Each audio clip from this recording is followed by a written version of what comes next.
اسرائیل نے ایران پر حملہ کر دیا ہے. ایرانی دارالحکومت تہران میں دھماکے. How did the US and Israel launch a preemptive strike against Iran? Well, they used a devastating tactic called time on target.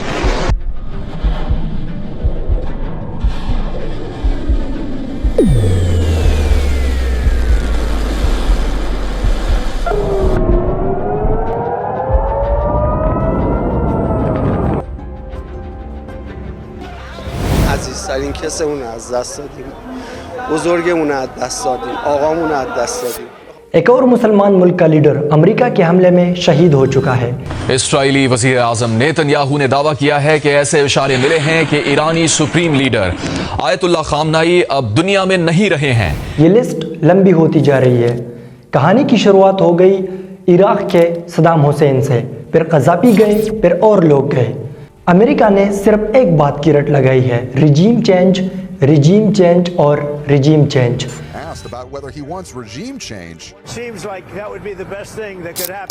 جتنے بھی اینٹی امریکن حکمران ہوتے ہیں مسلمان ممالک میں، امریکہ کو ان کی حکمرانی میں ظلم، ڈکٹیٹرشپ اور انسانی حقوق کی پامالی نظر آتی ہے. ان سارے سیناریو میں امریکہ کے ساتھ صرف اور صرف ایک آپشن رہ جاتا ہے، اور وہ آپشن ہے جتنے بھی اینٹی امریکن آوازیں ہیں ایک ایک کو خاموش کیا جائے. اپنے اس مقصد کو پورا کرنے کے لیے امریکہ نے اسرائیل کے ساتھ مل کر 28 فروری 2024 کو ایران پہ کوآرڈینیٹڈ اٹیک کیا. اس اٹیک کو یو ایس ڈیفنس نے ایپک فیوری کا نام دے دیا اور اسرائیل نے اس کو رورنگ لائن کا نام دے دیا. اس اٹیک میں ایران کے 5 اسٹریٹجک شہروں کو ٹارگٹ کیا، جس میں اصفہان اور تہران بھی شامل تھے. So Israeli jets and US cruise missiles hit their marks at the exact same second. اس اٹیک کے بعد ڈونلڈ ٹرمپ ایک ٹویٹ کرتے ہیں جس میں وہ کہتے ہیں Khamenei one of the most evil people in the history is dead. لیکن سوال یہ بنتا ہے کہ کیا یہ محض ایک آپریشن تھا یا تیسری جنگی عظیم کا ایک باقاعدہ آغاز؟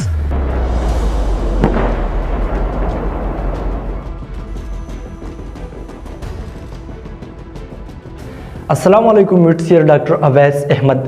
اتنے لارج سکیل پہ اٹیک کے پیچھے کچھ بیک گراؤنڈ ہسٹری پریزنٹ ہے، اور وہ بیک گراؤنڈ ہسٹری کچھ یوں ہے کہ 1979 سے پہلے اسلام میں شاہ کی حکومت تھی، اور وہ حکومت مکمل امریکہ کی سپورٹ میں تھی.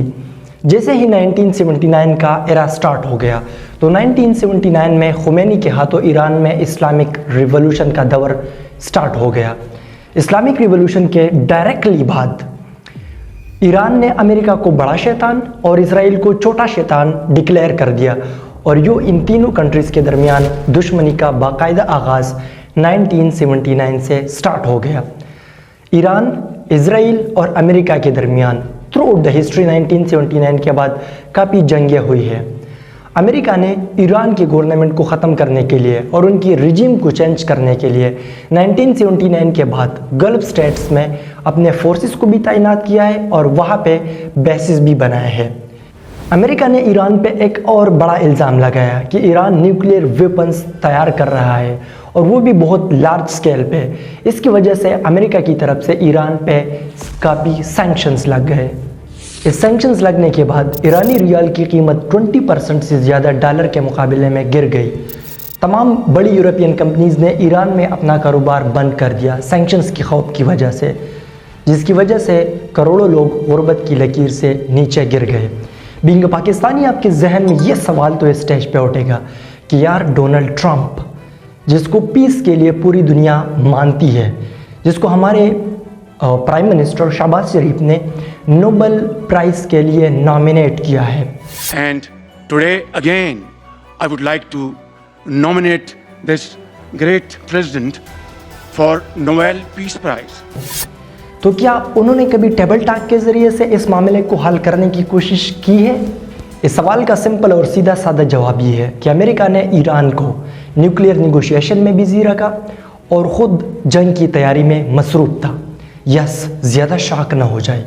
کہانی کچھ یوں ہے کہ 6 فروری 2024 کو ایران اور یو ایس کے درمیان عمان میں نیوکلیئر نیگوشیشنز ہو گئے. پھر 15 فروری اور 20 فروری کے درمیان جنیوا میں نیوکلیئر ٹاکس دونوں کنٹریز کے درمیان ہو گئے. اور سب سے زیادہ چونکا دینے والی بات یہ ہے کہ اس اٹیک سے جسٹ ایک دن پہلے 27 फरवरी 2026 को ओमान के फॉरेन मिनिस्टर बदर अल-बुसैदी ने कहा कि अमन दरवाजे पे है। ईरान ने यूएस की सारी बातें मान ली। ईरान ने कहा है कि हम न्यूक्लियर वेपन्स को भी तैयार नहीं करेंगे और हमारा जितना यूरेनियम का स्टॉक्स है उसको भी ख़त्म करेंगे। लेकिन यार अमेरिका की मुनाफिकत को देखिए, वो पहले से ही जंग की तैयारी में बिजी था। उन्होंने फरवरी के स्टार्ट ही में मिडल ईस्ट में अपना दूसरा एयरक्राफ्ट कैरियर डिप्लॉय किया था जिसका नाम है USS गेराल्ड आर फोर्ड, और ये इसलिए डिप्लॉय किया था कि वो इसके ज़रिए से ईरान को प्रेशराइज करे। Tonight, President Trump is sending another aircraft carrier to the Middle East. 13 फरवरी को डोनाल्ड ट्रंप ने कहा कि जो सबसे बेहतरीन चीज़ ईरान में हो सकता है वो होगा रिजीम चेंज। और सबसे हैरान होने वाली बात यह है कि 14 फरवरी 2026 को रियूटर्स को यूएस के आर्मी ने बताया कि वो एक लंबी और तवील जंग की तैयारी में बिजी है और ये जंग ईरान के इंफ्रास्ट्रक्चर को और इनके स्टेट के डिफेंस सिस्टम को मुकम्मल तौर पर तबाह करेगी।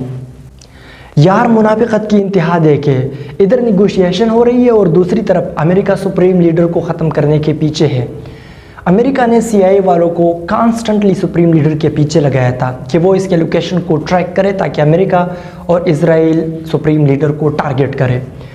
हुआ ये कि 28 फरवरी 2026 को सुप्रीम लीडर सिक्योरिटी काउंसिल के साथ एक मीटिंग पे जा रहे हैं। जब CIA ने उनके लोकेशन को कंफर्म कर दिया तो यूएस ने इजराइल के साथ मिलकर एक जॉइंट अटैक ईरान पे लॉन्च किया। इस अटैक में ना सिर्फ सुप्रीम लीडर आयतुल्लाह खामनाई शहीद हो गए बल्कि सिक्योरिटी काउंसिल के आला हुकाम भी इसमें शहीद हो गए और इसके अलावा सुप्रीम लीडर की एक बेटी, उसका दामाद और नवासा भी शहीद हो गया। लेकिन इन सबसे ज़्यादा जुल्म अमेरिका ने तब किया जब उन्होंने एक प्राइमरी गर्ल्स स्कूल्स को मीनाब में टारगेट किया। इस प्राइमरी गर्ल्स स्कूल पे अपने मिसाइल लॉन्च किए। वो यूएस जो पूरी दुनिया में पीस और ह्यूमन राइट्स की बातें कर रहा है, उन्होंने एक प्राइमरी गर्ल्स स्कूल्स को टारगेट करके उसमें 148 बच्चियों को शहीद किया और 95 बच्चियों को ज़ख्मी कर दिया। इस सारे सिनेरियो के बाद ईरान के साथ सिर्फ और सिर्फ एक ऑप्शन रह जाता है और वो ऑप्शन था attack the US Israel and गियर एलायंस। जवाबी कार्रवाई में ईरान ने मिसाइल की बारिश बरसा दी। ईरान ने ड्रोन्स और बैलिस्टिक मिसाइल्स के ज़रिए से ना सिर्फ यूएस और इजराइल को टारगेट कर दिया बल्कि गल्फ कंट्रीज़ में यूएस के जितने बेसिस थे उन सब पे अटैक कर दिया, जिसमें कतर, सऊदी, दुबई वगैरह आते हैं। इसके अलावा IRGC जो कि पासदारानी इनकलाब के नाम से जाने जाते हैं, उन्होंने स्ट्रेट ऑफ हार्मोज़ को बंद किया है।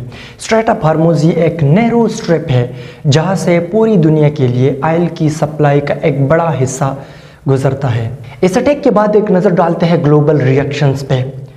इस अटैक के बाद दुनिया दो ग्रुप्स में तकसीम हो गई है। एक ग्रुप वो है जो ईरान को सपोर्ट कर रही है और दूसरा ग्रुप वो है जो मुकम्मल तौर पर इजराइल और यूएस को सपोर्ट कर रही है। वो ग्रुप जो ईरान को सपोर्ट कर रहे हैं उसमें चाइना और रशिया के नाम सबसे प्रोमिनेंट है। चाइना और रशिया वालों ने कहा कि ये इंटरनेशनल लॉ के भी खिलाफ है और ईरान के सॉवरेनिटी के भी खिलाफ है कि यूएस डायरेक्टली दूसरे की जंग में इन्वॉल्व हुआ। वो कुली तौर पर इसकी मजम्मत करते हैं। On the other hand maximum countries ऐसे हैं जो कि इजराइल और यूएस को सपोर्ट कर रहे हैं। इंडिया और Australia directly, Pakistan, Saudi, Qatar और दुबई ये इनडायरेक्टली ईरान और इजराइल और अमेरिका को सपोर्ट कर रहे हैं और कुली तौर पर ईरान के अगेंस्ट जा रहे हैं। वीडियो के लास्ट पार्ट में आपकी आंखें खोलने के लिए कुछ सवालात आपके सामने रखना चाहता हूँ। अमेरिका ने कितनी बार रिजीम चेंज के नाम पे मुदाखलत की है? इराक, लीबिया और अफ़गानिस्तान। रिज़ल्ट क्या निकला? क्या हुकूमतें मज़ीद मजबूत हो गई? क्या दहशतगर्दी ख़त्म हो गई? क्या जमहूरियत को मज़ीद तक़वियत मिल गई? Absolutely no. इराक में सद्दाम हुसैन गया तो मुल्क टूट गया, लीबिया में क़ज़ाफ़ी गया तो रियासत बिखर गई, अफ़गानिस्तान में 20 साल जंग करने के बाद वही ताकत दोबारा आई जिसको ख़त्म करने का दावा किया था। तो सवाल मेरा ये है, अगर ईरान में रिजीम चेंज की बात हो रही है तो तारीख़ वही होगी या उससे मुख्तलिफ? या अगर मैं सिंपल अल्फाज में कहूँ कि आप दोबारा वही स्क्रिप्ट दोहराओगे? पहले किसी भी मुल्क के बारे में रिजीम चेंज की बात करो, फिर सैंक्शंस लगाओ, फिर स्ट्राइक करो, मुल्क को अनस्टेबल करो और एट द एंड आपको मिल जाएगा एक बिखरा हुआ रियासत एक बिखरा हुआ मुल्क। बहुत आसान ट्रिक अपनाया है यूएस और इजराइल ने। किसी भी कंट्री को एग्जिस्टेंशियल थ्रेट का हो, हमारे वजूद के लिए ख़तरा, उन पे सैंक्शंस लगाओ और अपने अटैक्स को सेल्फ डिफेंस के नाम पे जस्टिफाई करो। क्या ज़बरदस्त विक्टिम कार्ड ये लोग प्ले कर रहे हैं। एट द एंड मैं ये कहूँगा कि बाहर से तोपी हुई तब्दीलियाँ, तारीख़ गवाह है कि वो कभी भी किसी कंट्री के अंदर न अमन ला सकती है और न उसके निज़ाम को ठीक कर सकती है। और ऐसे जंगों में हमेशा मज़लूम ने अपनी जानों से ही कीमत अदा की है।